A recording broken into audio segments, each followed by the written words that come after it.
মেয়েটির দাদা। থাকতে থাকতে এই পরিবেশের সাথে অনেকটাই মানিয়ে নিয়েছি, এখানকার ভাষাও রপ্ত করে নিয়েছি। এখন তাদের সাথে আমার ভাবের আদান প্রদান করতে কোনো সমস্যা হয় না। সন্ধ্যা গড়িয়ে রাত হলো, এখন মীরা আসবে আমাকে খাওয়াতে। আসবো ভেতরে? স্থানীয় ভাষাকে বাংলায় অনুবাদ করা হলো এখন থেকে। হ্যাঁ আসো, অনেক ক্ষুধা লাগছে, আজ পেট ভরে খাবো, আর তুমিও আমার সাথে খাবে। আচ্ছা ঠিক আছে, আপনার সাথে আজ আমিও না হয় খাবো। মেয়েটি খুবই ভদ্র, সহজ সরল, মিষ্টি ব্যবহার। এরকম মেয়ে জীবনসঙ্গী হবে সে খুবই ভাগ্যবান। আমি মেয়েটিকে আমার বোনের মতোই দেখি, আর মেয়েটিও আমাকে ভাইয়ের দৃষ্টিতে দেখে। তারপর দুজন খাওয়া দাওয়া শেষ করলাম। এখন আর এসব খাইতে আমার কোনো সমস্যা হয় না, বরং আরো ভালো লাগে। ও চলে গেল, আমিও দরজা বন্ধ করে ঘুমিয়ে পড়লাম। আজ 1 বছর যাবৎ আমি এখানে আছি। এখন আমি পুরোপুরি সুস্থ, সময় হয়েছে ফিরে যাওয়ার। আর এর মধ্যে নীরার দাদাও পৃথিবী ছেড়ে চলে গেছে। নীরার আপন বলতে কেউ নাই, তাই আমি ওরে নিয়ে দেশে ফিরে যাব, কারণ ও আমার জন্য যা করেছে তার ঋণ শোধ করা যাবে না কখনো। তাই ওকে সাথে নিয়ে ঋণের বোঝা কমাতে চাই।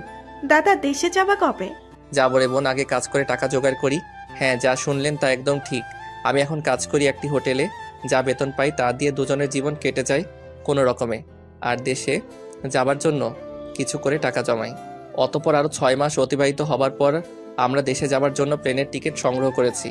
আজ নিজের জঙ্গলি রূপকে পরিবর্তন করে আসছি, আবার সে আগের মেহেদি হয়ে গেছি। দাদা আমার আজ সত্যিই খুব খুশি লাগছে। কেন রে বোন, তুই আজ এত খুশি, কারণটা কি? এই যে দাদা, আজ আমি তোমার সাথে তোমার দেশের তোমার বাসায় যাব। আমার তো কেউ নেই, ছোটবেলায় বাপ মা মারা গেছে অসুখে। দাদার কাছে বড় হয়েছি। তারপর একদিন দাদা তোমাকে সমুদ্র মাছ ধরতে গিয়ে উদ্ধার করে আনে। তারপর থেকে তোমাকে আমি নিজের হাতে খাইয়ে সেবা দিয়ে সুস্থ করে তুলেছি। দাদাও চলে গেল, এখন আপন বলতে তুমি ছাড়া আমার আর কেউ নাই। তোমার সাথে যেতে পারবো, তোমার মাকে নিজের মা করতে পারবো। মায়ের আদর তো পাওয়া হয়নি কখনো, তোমার মায়ের আদর পেয়ে সেটা ভুলে যাব। তাই আজ আমার জন্য অনেক সুখের দিন। পাগলিটা এসব বলে কেঁদে দিয়েছে, বড্ড ইমোশনাল। এই পাগলি, কাঁদছিস কেন? তোর সাথে আমি আছি না, তোকে কখনো কষ্ট পেতে দিব না। তুই যে আমাকে আমার বিপদের সময় রক্ষা করেছিস, আর আমার মা মানে তোর মা। তুই অতীতের সব কষ্ট ভুলে যাবি। আমার মা যখন সব জানবে তখন তোকে অনেক আদর করবে। চোখের পানি মুছে ফেল, আর কাঁদবি না। জানিস না তুই কাঁদলে আমার ভালো লাগে না। দাদা কোথায়? আমি কাঁদছি না তো। দেখো এই যে আমি আজ কত খুশি। এটা তো সুখের কান্না ছিল দাদা, আমি আর কাঁদবো না। এই তো লক্ষ্মী বোন আমার। আচ্ছা দাদা রেডি হও, আমিও রেডি হয়ে আসছি, তারপর দুই ভাই বোন বের হব। আচ্ছা বোন, রেডি হচ্ছি কিছু সময় পর।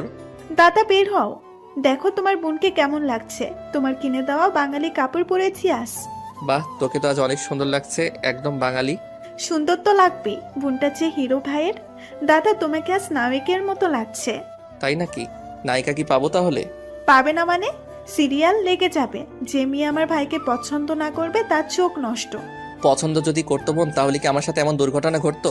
চুপ করো তো, তোমাকে না কতবার বলেছি ওইসব আর মনে আনবে না। আল্লাহ যা করে ভালোর জন্যই করে। এমন দুর্ঘটনা না ঘটলে তুমি তো তার মনটা বুঝতে পারতে না। আর সব থেকে বড় কথা, আমি দাদাকে পেতাম না, তাই যা হবার হয়েছে তা ভুলে যাও। আচ্ছা বোন, আমি ভুলে গেলাম, এখন চল আমরা বের হই। ওকে দাদা চলো। তারপর আমরা এয়ারপোর্টে এসে আমাদের ফ্লাইটের প্লেনে গিয়ে উঠি। অতঃপর 3 ঘন্টার যাত্রা শেষে প্রিয় জন্মভূমিতে প্লেন অবতরণ করলো। 1.5 বছর পর আজ দেশের মাটিতে পা রাখলাম। আজ আমার চেয়ে খুশি হবার মতো আর কেউ নাই। তারপর ট্যাক্সি নিয়ে সোজা বাড়ির উদ্দেশ্যে রওনা দিলাম। দাদা তোমাদের দেশ তো অনেক সুন্দর, চারিদিকে সবুজের সমারোহ, কি সুন্দর লাগছে। তোমাদের দেশ মানে কি? বলো, আমাদের দেশ। ও সরি দাদা, আমাদের দেশ। রাগ করবে না, ভুলে বলে ফেলছি। আচ্ছা, সবকিছুই কেমন যেন পরিবর্তন হয়ে গেছে। 1.5 বছরে অনেক উন্নত হয়ে গেছে আমাদের দেশের। আর কতক্ষণ লাগবে বাসায় যেতে দাদা? এই তো আর 10 মিনিট। অবশেষে আমি আমার বাসার সামনে। বাসাটা একদম নিস্তব্ধ হয়ে আছে আমার অভাবে। দরজাতে নক করবো কি বোন, আমাকে দেখে কি চিনতে পারবে? না জানি আমাকে ভুলে গেছে। দরজা খুলে হয়তো চোখের ভুল ভেবে আবার লাগিয়ে দিবে, না হয় ভূত ভেবে চিৎকার করে উঠবে। আরে দাদা কিচ্ছু হবে না, আল্লাহ ভরসা। তুমি নক করেই দেখো। সব ভাবনা ঝেড়ে ফেলে নক করলাম। দরজা খুলে দেখতে আমি অবাক, মনে হলো সামনে আলিফা দাঁড়িয়ে ছিল। তাহলে আবার কোথায় চলে গেল? আমি ভুল দেখছি হয়তো। দরজার সামনে দাঁড়িয়ে আছে আমার জননী, চেহারার একই হাল, চেনা যাচ্ছে না। পাগলদের মতো হয়ে গেছে। মা আমাকে দেখে বলে, কে? দেখতে তো মেহেদির মতোই লাগছে। কে তুমি বাবা? যা বলেছিলাম তাই হলো। মা আমাকে চিনতে পারছেন না। অবশ্য না চিনতে পারাটাই স্বাভাবিক, কারণ সকলের কাছে আজ আমি মৃত। মা, আমি তোমার ছেলে মেহেদি। আমার ছেলে? আমার ছেলে তো উপরে চলে গেছে আমাকে রেখে। স্বার্থপর ছেলে মাকে সাথে নিয়ে যায়নি। মা কিছুতে বিশ্বাস করছে না যে আমি মেহেদি। আমি কি করে মাকে বিশ্বাস করব যে আমি তার সে ছেলে মেহেদি? ও হ্যাঁ, মনে পড়ছে, মা আমাকে নিজে গলায় হার পরিয়ে দিয়েছে ছোটবেলায়। সবকিছু হায়নারা নিয়ে গেলেও ওটা নিতে পারিনি। আমি আস্তে করে শার্টের ভেতর থেকে হারটা বের করে মাকে দেখিয়ে বললাম, দেখো এই হার, তুমি আমাকে তোমার নিজের হাতে পরিয়ে দিয়েছো। এবার তো বিশ্বাস করো আমি তোমার ছেলে। হ্যাঁ, তাই তো, তুই আমার ছেলে বাবা। জড়িয়ে ধরে কপালে চুমু দিল ছোটবেলার মতো করে। জানিস, তোর মৃত্যুর খবর শোনার পর আমি স্ট্রোক করেছিলাম। বেঁচে ফিরবো কখনো ভাবিনি। বৌমা যখন বলেছিল যে সন্ত্রাসীরা তোকে মেরে সমুদ্রে বিশাল ঢেউয়ের সাথে ভাসিয়ে দিয়েছে, তখন আমি কথাটি শুনে স্ট্রোক করেছিলাম। কখনো ভাবিনি যে তোর দেখা পাবো। আজ আমি অনেক খুশি বাবা। আজ যে মহা খুশির দিন। বাবা, তোর সাথে এই মেয়েটিকে? ও মা, ওর নাম নীরা। ওর আর ওর দাদুর ওসিলায় আমি আজ বেঁচে গেছি। ওর দাদু আমাকে সমুদ্রের তীরে ভেসে আসতে দেখে তারপর আমাকে উদ্ধার করে ওরা দীর্ঘ 1 বছর চিকিৎসা ও আমার সেবা করে আমাকে বাঁচিয়ে তুলছে। ওর মা বাবাও ছোট থাকা অবস্থায় মারা গেছে, আর কিছুদিন আগে বৃদ্ধ দাদাও না ফেরার দেশে চলে যায়। তাই ওর আপন বলতে আমি ছাড়া কেউ নেই, এই জন্যই আমি ওকে সাথে নিয়ে আনছি। কে বলছে ওর কেউ নেই? ও আমার ছেলের জন্য যা করেছে তার ঋণ শোধ করতে পারবো না আমি। কিন্তু ওরে আমি আজ থেকে আমার নিজের মেয়ে মনে করব। এছাড়া আমার তো কোনো মেয়েই নেই। ভালোই হলো, একটা মেয়ে পেলাম। আমিও ওকে এই কথা বলেছি। কিন্তু ও যে কোনো কথা বলছে না। ও যে ইন্দোনেশিয়ান, তাই বাংলা বুঝতে পারছে না। আমি ওকে তোমার বাংলা ভাষার কথাগুলো ওর ভাষায় বুঝাবো। আচ্ছা, তাহলে তুই ফ্রেশ হয়ে আয়, আর আমিও ওকে আমার সাথে নিয়ে যাই। আচ্ছা মা, ঠিক আছে। তারপর ফ্রেশ হয়ে খেয়ে নিলাম। আমি ঘুমাতে চলে গেলাম, আর আম্মুও নীরাকে নিয়ে ঘুমাতে চলে গেল। দীর্ঘ 1.5 বছর পর নিজের বাসায় ঘুমাবো, কিন্তু কেন জানি বারবার মনে হচ্ছে আমার কাছাকাছি কেউ আছে যে আমাকে প্রতি মুহূর্তে ফলো করছে। দূর এসব মনের ভুল। দিলাম এক লম্বা ঘুম। এক ঘুমে রাত গড়িয়ে দিন হয়ে গেছে। নীরার ডাকে ঘুম ভেঙে যায়। দাদা ওঠো, ফ্রেশ হয়ে নাস্তা করতে আসবে। আচ্ছা যাবো, আমি আসছি। আচ্ছা আমি গেলাম, তুমি তাড়াতাড়ি আসো। ফ্রেশ হয়ে নাস্তা করে নিলাম। তারপর মাকে বললাম, মা সবাইকে আজ ডিনারে ইনভাইট করো, যেন আমাকে দেখে চমকে যায়। আচ্ছা ঠিক আছে, আজ তোর বন্ধুদের, আত্মীয় স্বজনদের ইনভাইট করব। ওকে। তারপর আমি আমার রুমে গেলাম। ভাবলাম এখন বাইরে যাব না, রাতে সবাইকে চমকে দিব। কাল থেকে বের হব, এখন বরং ছাদে যাই, রুমে আর ভালো লাগছে না। তারপর সোজা ছাদে চলে গেলাম। ছাদের যে পাশে কাঠগোলাপের গাছ, ওই পাশে গিয়ে অতীতের সব কথা ভাবতে থাকলাম। আলিফার কথা অনেক বেশি মনে পড়ছে। না জানি কেমন আছে, ভালোই আছে হয়তো ডাক্তারের সাথে। কিন্তু কেন মনে হচ্ছে আমার সাথে কেউ আছে যে আমাকে ফলো করছে। মনে হচ্ছে আমার পেছনে কেউ দাঁড়িয়ে আছে। পেছন ফিরে তাকাতে কিছুই তো নেই, তাহলে এসব আমার মনের ভুল। কিন্তু চিলেকোঠার রুমের কর্নারে কিসের যেন শব্দ হচ্ছে। যা আছে কপালে, ওইখানে কি আছে আমাকে দেখতেই হবে। এগিয়ে গিয়ে দেখে আমি ভয় পেয়ে গেলাম। একটি সাদা ছেঁড়া শাড়ি পরে একটি মহিলা দাঁড়িয়ে আছে। উস্কো খুস্কো চুলগুলি উঠছে, জীর্ণ শীর্ণ দেহ, কি যেন বিড়বিড় করে বলতেছে। আমি কিছু না ভেবে মাকে ডাকলাম, মা ও মা ছাদে আসো তো। মা হাজির হয়ে বলল, কি হয়েছে? এই অসময়ের ছাদে কি করিস? আর আমাকে ডাকলি কেন? ছাদে ওই অচেনা পাগলির মতো দেখতে কে ওইখানে দাঁড়িয়ে আছে দেখো তো। আচ্ছা সরে দাঁড়া, আমাকে দেখতে দে। ও, ওকে চিনিস নাই? আমি তো তাকে দেখিই নাই, চিনবো কেমনে? মনে হচ্ছে পাগলি। তাহলে দেখ। দেখি অবাক, ও আর কেউ না, আমার পরি, যাকে আমি অনেক ভালোবাসতাম। আর আমার ভালোবাসার দুর্বলতাকে পুঁজি করে আমাকে পৃথিবী থেকে বিদায় করে দিতে চেয়েছিল। কিন্তু মা, ওর এই অবস্থা হলো কি করে? তুই কিছুই জানিস না। কি জানি না, আমি খোলাসা করে বলো শুনি। শুন তাহলে, তোর উপর সন্ত্রাসী হামলায় ওর কোনো হাত নেই। যা করার ওই ডাক্তার করেছে। কি বলতেছো? আমি নিজ কানে শুনেছি। ওকে দিয়ে ডাক্তার এসব বলতে বাধ্য করেছে। আর তোকে মারার কোনো ইচ্ছেই ছিল না ওর। তাহলে আমার সাথে এসব ঘটলো কি করে? ও যখন তোর সাথে হানিমুনে যায়, তখন ও আস্তে আস্তে তোর প্রতি দুর্বল হতে থাকে। আর ওই ছেলের সাথে ঠিকমতো কথাও বলে না, ওই ছেলেকে ইগনোর করতে থাকে। আর ছেলেটি এসব মেনে নিতে পারেনি, তাই ওই ছেলেও ইন্দোনেশিয়া চলে যায় আর সন্ত্রাসীদের টাকা দিয়ে কবজা করে, তোর উপর আক্রমণ চালায়। এটা যখন আলিফা জানতে পারে, তখন তোকে বাঁচাতে চায়। কিন্তু ছেলেটা আলিফাকে ব্ল্যাকমেল করে, আলিফাকে বাধ্য করে ওসব বলতে। তারপর আলিফাকে দেশে এনে মারাত্মকভাবে শারীরিক নির্যাতন করে। আলিফা কিছু বলেনি?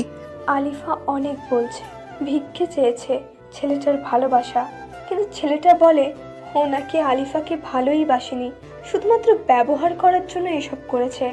আলিফা এসব শুনে অনেক কান্নায় করে, আর তোর জন্য আফসোস করে। ও তখন বুঝতে পারে ছেলেটি ওর জন্য ভুল ছিল। ছেলেটা অনেক নির্যাতন করে আমাদের বাসার সামনে এনে ফেলে দিয়ে চলে যায়।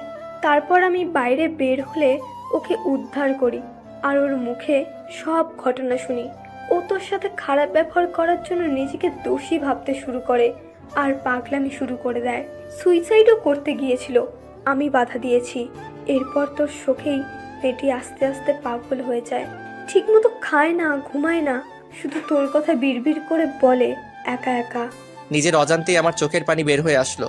আমি যখন চেয়েছি বুঝেনি, আর এখন আমাকে এত ভালোবাসে। একদম চিনার উপায় নেই কি হয়েছে শরীরের অবস্থা। কত সুন্দরী ছিল আর কি হয়ে গেল। মা ওরে চিকিৎসা করাওনি সুস্থ করে তোলার জন্য?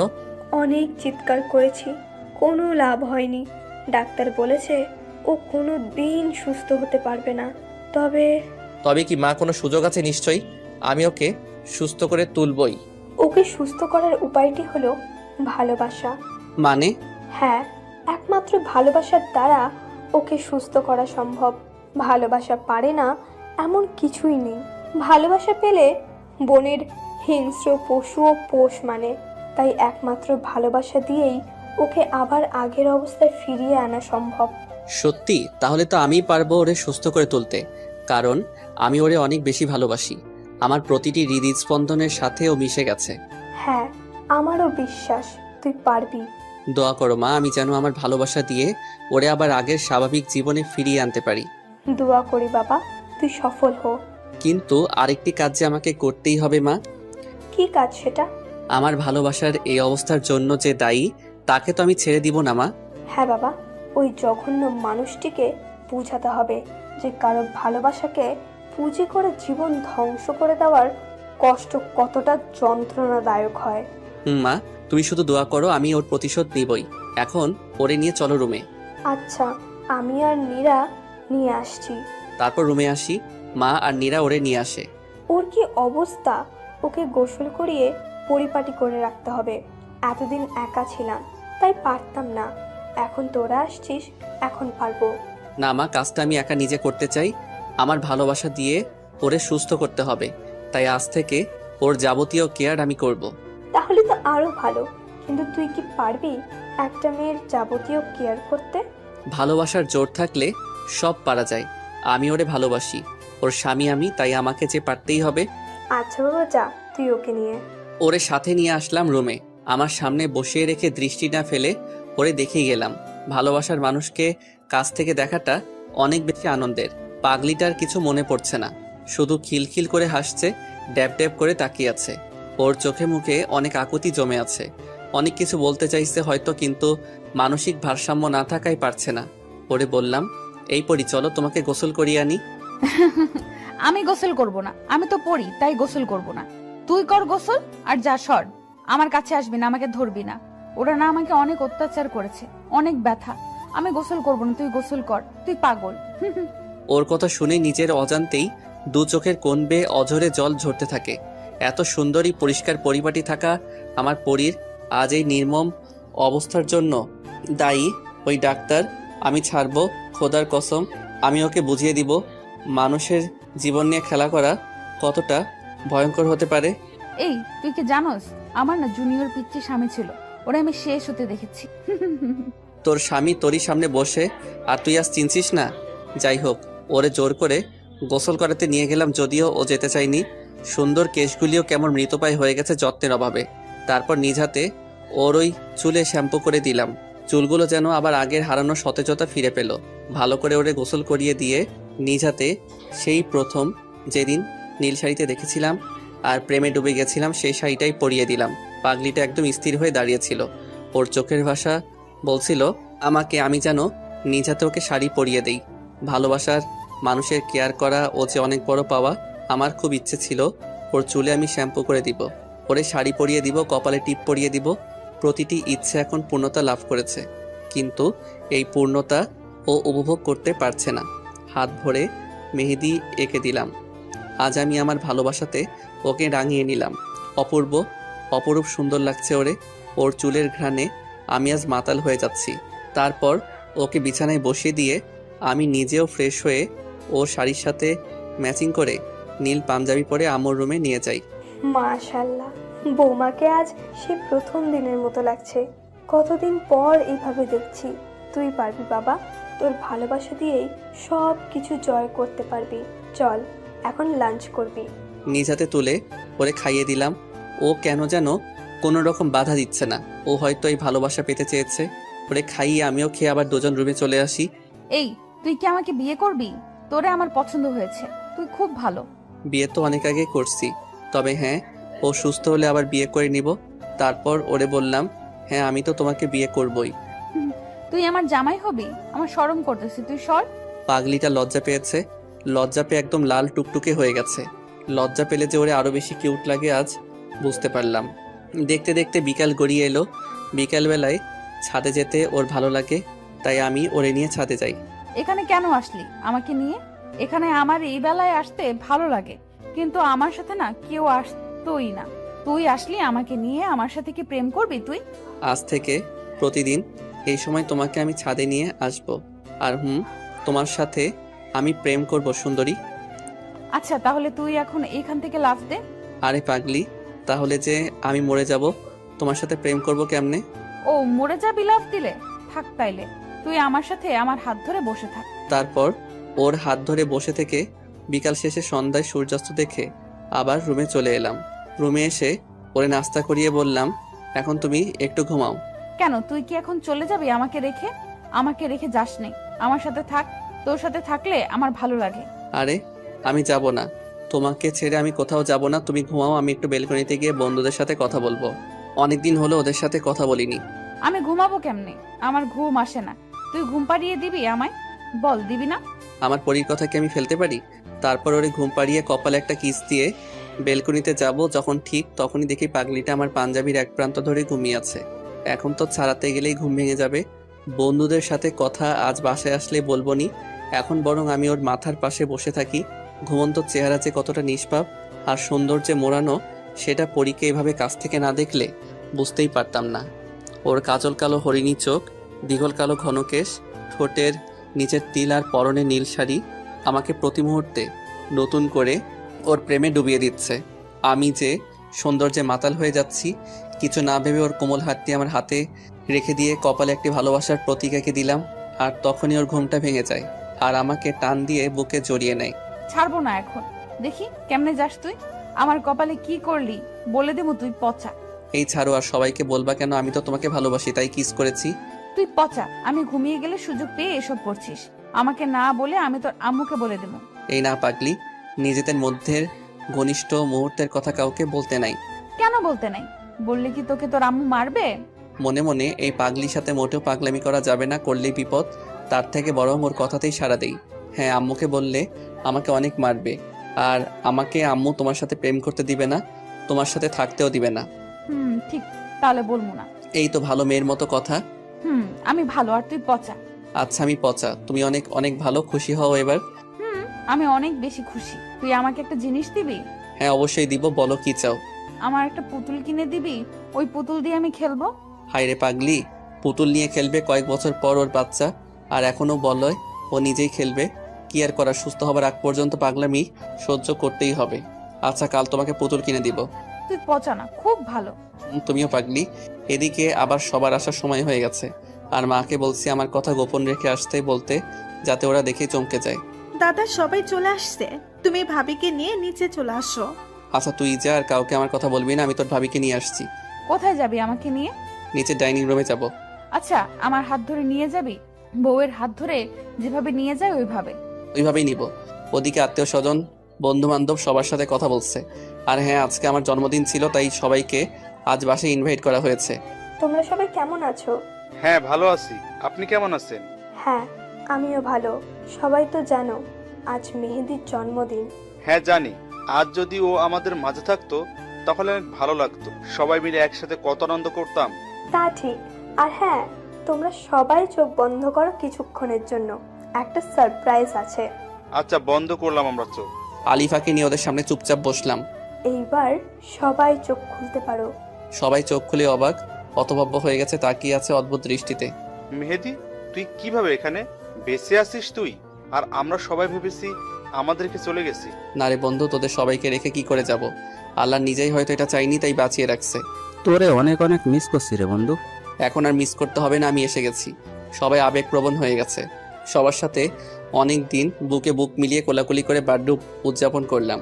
সবাই বলো সারপ্রাইজটা কেমন ছিল? আন্টি, পৃথিবীতে এর থেকে বড় সারপ্রাইজ আর হতে পারে না। হারানো বন্ধুকে ফিরে পাওয়া যে অনেক আনন্দের, আর তাও আবার এমন একটা স্পেশাল দিনে। এখন তোমরা নিজেরা কথা বলো, আমি একটু আসছি। আচ্ছা আন্টি। কিরে, তোরা সবাই কেমন আছিস তাহলে? এতদিন তো বেটা কেউই ভালো ছিলাম না, তবে এখন অনেক ভালো আছি বন্ধু, তোকে ফিরে পেয়ে। ঠিক বলেছিস। তো তোরা কি বিয়ে টিয়ে করে ফেলছিস?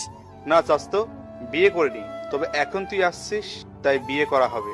কারে, মারিয়াকে নাকি আবার অন্য কেউ? মারিয়াকেই। জানিস না তো, তন্ময়ের পুষ্পিতার সাথে সব ঠিক হয়ে গেছে। আমার কপালটাই খারাপ, রাত্রিকে পাইলাম না। আরে রাত্রি নয় তো কি হয়েছে, দিন তো আছে। ভাবি তো দেখি সুস্থ হয়ে গেছে। হ্যাঁ, প্রায় সুস্থ হয়ে গেছে, ভালোবাসা দিয়ে সুস্থ করে তুলছি। এই ভালোবাসাটাই আমার হলো না, মিম আমাকে বুঝলোই না। চিল কাকা, মিম বুঝবে, টেনশন নাই। আলিফা সুস্থ হলে পরে দিয়ে সবার ফিটিং করাবো। ওনারা কারা? কখন থেকে তুই কথা বলছিস আমার সাথে না বলে? ওরা সবাই আমার বন্ধু। ও আচ্ছা। মা আসো, সবাইকে খাবার দিয়ে যাও। মা এসে সবাইকে খাইয়ে দিল। খাওয়া দাওয়া শেষে ডাক্তারের ব্যাপারে ওদেরকে বললাম। তুই কোনো চিন্তা করিস না, ওই বেটা বজ্জাতকে উচিত শিক্ষা দিব। তার আগে বল, এই মেয়েটিকে আগে তো কখনো দেখিনি। তারপর সবাইকে পুরো ঘটনা খুলে বললাম আর নীরার পরিচয়ও দিলাম। ও আচ্ছা, বুঝতে পারলাম। তাহলে নীরাকে দিয়েই কাজ হবে, ডাক্তারকে উচিত শিক্ষা দেওয়া যাবে। না, ও পারবে না, এদেশের ব্যাপারে ওর অভিজ্ঞতা নাই। নীরাকে বুঝিয়ে বললাম, ও বলল পারবে। তাহলে তো হলোই, এখন সব ব্যবস্থা করি। আচ্ছা। তারপর সবাইকে বিদায় জানিয়ে আলিফাকে নিয়ে রুমে আসলাম। এখন কি করবি, ঘুমাবি নাকি? না, এখন তোমাকে ছাদে নিয়ে গিয়ে গান শোনাবো। সত্যি? তাহলে এক্ষুনি চল। ওকে। তারপর ওকে নিয়ে ছাদে আসি। ওর শিউলি ফুল খুব পছন্দ, তাই আজকে আমি ওকে শিউলি ফুলের মালা গেঁথে দিলাম আর বেলি ফুলের মালা খোপায় বেঁধে দিলাম। ও অনেক খুশি হয়েছে আজ। ওর এই হাসি মুখ দেখার জন্য আমি রোজ শিউলি ফুলের মালা আর বেলি ফুলের মালা নিজ হাতে গেঁথে ওর খোপায় বেঁধে দিব আর বেলকনিটা কাঠগোলাপে ভরিয়ে দিব। কাঠগোলাপের সাধার মায়ার মাঝেই আমার ভালোবাসা খুঁজে নিবে। তারপর ওকে নিয়ে এসে আমার বুকে ওর মাথা রেখে ঘুম পাড়িয়ে দিলাম। ওর ঘুমন্ত মিষ্টি মুখটা দেখে কপালে একটি চুমু দিয়ে আমিও ঘুমিয়ে গেলাম। পরদিন সকালে নীরার ডাকে ঘুম ভাঙে। দাদা আর কত ঘুমাবে, এবার উঠে ফ্রেশ হয়ে ভাবিকে নিয়ে নিচে আসো। পরীকে ডেকে তুলে দুজনে ফ্রেশ হয়ে নাস্তা করতে গেলাম। এদিকে নীরা এখন বাংলা শিখে গেছে, মোটামুটি সবকিছু বুঝে বলতে পারে। নীরা, আজ তাহলে তোর কি কাজ জানিস? হ্যাঁ দাদা, খুব ভালো করেই জানি, আর কাজটা যেন সঠিকভাবে সঠিক উপায়ে করতে পারি তার জন্য পরিকল্পনাও করে ফেলছি। বাহ, খুব ভালো কাজ। তাহলে আজ সকালে শুরু করে দে। আচ্ছা দাদা। নাস্তা শেষ করে আলিফা ও নীরাকে সাথে নিয়ে ঘুরতে বের হলাম। অনেকদিন পর বাসা থেকে বের হলাম, সেটাও আবার কিনা দীর্ঘদিন পর দেশে এসে। নীরাকে সবকিছু বুঝিয়ে দিয়ে ডাক্তারের ক্লিনিকে পাঠিয়ে দিয়ে আমরা দুজন ওখান থেকে চলে এলাম। সেদিকে ভেতরে আসতে পারি? হ্যাঁ আসুন, ধন্যবাদ। বসেন। আর আপনার কি সমস্যা বলেন। আমার তো সমস্যার শেষ নেই, অনেক রকম সমস্যা। সমস্যা নেই, বলেন সব। আমার রাতে ঘুম হয় না, বুকের বাপাসটা চিনচিনে করে ব্যথা করে, রোজ রাতে স্বপ্ন দেখে আমরা এক ডাক্তারের সাথে ঘুরতে বের হয়েছি, এইগুলোই আমার সমস্যা। পেয়েছি, এই মেয়েকে পাঠানো খুব সহজ হবে। এই মেয়েই আমার পরবর্তী টার্গেট।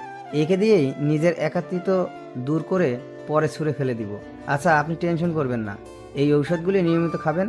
আর এই নেন আমার নাম্বার, ওষুধ খেয়ে ফলাফল জানাতে ভুলবেন না। আচ্ছা ঠিক আছে, আমি এখন আসি। আর হ্যাঁ, আপনি অনেক স্মার্ট। ইস, কপাল খুলে গেল, এ তো মেঘনা চাইতে বৃষ্টি। ওহ তাই, ধন্যবাদ, আপনিও অনেক রূপবতী। ধন্যবাদ, আসি এবার, আবার দেখা হবে। আসুন। ইস, কাজ হয়েছে, আবার দেখা হবে, আরো কত কি হবে। আলিফাকে নিয়ে সবুজ প্রকৃতিতে উপভোগ করে বাসায় ফিরলাম। দাদা, কাজ তো হয়ে গেছে, বেটা বচাত নাম্বারও দিয়েছে, এবার শুধু ফোনটা দিব আর কাজটা হয়ে যাবে। দোয়া রইল বোন, তুই পারবি। তারপর লাঞ্চ করে দুপুরে লম্বা ঘুম শেষ করে বিকালে ছাদে গেলাম পরীকে নিয়ে। আজ বিকেলটা অনেক সুন্দর, দক্ষিণা মৃদু বাতাস, আকাশে রঙিন ঘুড়ির মেলা, সত্যি অনেক ভালো লাগছে। আরে পাগলি, দেখছি সুস্থ হয়ে গেছে প্রায়। হ্যাঁ, অনেক সুন্দর। তারপর দুজনে মিলে গল্প করে সন্ধ্যা শেষ করে রুমে ফিরে আসি। কিছুক্ষণ পর মা খেতে ডাকে, তারপর দুজনে খেয়ে এসে বেলকনিতে এসে চায়ের কাপে চুমুক দিচ্ছি। আর ওইদিকে এখন ফোন দেই বেটা বচাতকে, ফোন ধর তাড়াতাড়ি। কে আপনি? এত তাড়াতাড়ি ভুলে গেলেন কে আমি? আহা, আপনি আপনার পরিচয় না দিলে কি করে বুঝবো আপনি কে? আর এখানে ভুলে যাওয়ার কথা আসছে কেন? আমি আপনার পেশেন্ট নীরা। ফোন দিতে বলে এখন নিজেই ভুলে গেছেন? আরে না, আমি তো আপনার ফোনের জন্যই অপেক্ষা করছিলাম। সত্যি আমার ফোনের জন্য অপেক্ষা করছিলেন? হ্যাঁ সত্যিই। কেন, আপনার ফোনের জন্য অপেক্ষা করতে পারি না নাকি আমি? না মানে আমার ফোনের জন্য তো কেউ অপেক্ষা করেনি কখনো, তাই বললাম। কেউ করেনি তো কি হয়েছে, আজ থেকে না হয় রোজ আমি অপেক্ষায় থাকবো। এভাবে বলবেন না, প্রেমে পড়ে যাব। সমস্যা নেই তো? আপনার স্ত্রী কষ্ট পাবে। দূর, কি যে বলেন, আজ পর্যন্ত প্রেম করতেই পারলাম না, আর স্ত্রী তো অনেক দূরের কথা। তাহলে তো ভালো, ডাক্তারের প্রেমে পড়ে গেলেও সমস্যা নেই। সত্যি আমার অনেক ভালো লেগেছে। একদিনেই এত প্রেম? ও কেন, একদিনে প্রেম হতে পারে না? বিশ্বাস করতে না পারলে ভাই। এই না, বিশ্বাস করি, ভালোবাসি আপনাকে। আমিও তোমাকে অনেক ভালোবাসি। আর হ্যাঁ, আজ থেকে আমায় আপনি না তুমি করে বলবে। তুমি বললে তোমাকে বউ বলে ডাকতে পারি? আপাতত তুমি ঠিক আছে। আচ্ছা বেবি, কি করো তুমি? তোমার সাথে কথা বলি বাবু। তুমি কি করো গো? আমিও তোমার সাথে কথা বলছি, আমার কাজই তো এটা। অনেকক্ষণ কথা শেষে আচ্ছা বাবু, এখন ঘুমাও। আর 5টা মিনিট থাকো প্লিজ। চুপ, আর 1 সেকেন্ডও না, এক্ষুনি ঘুমাও। Good night. Okay baby, good night. এদিকে বৎসরের ফোন। কিরে, হঠাৎ রাতের বেলা ফোন দিলে আমাকে কি মনে করে?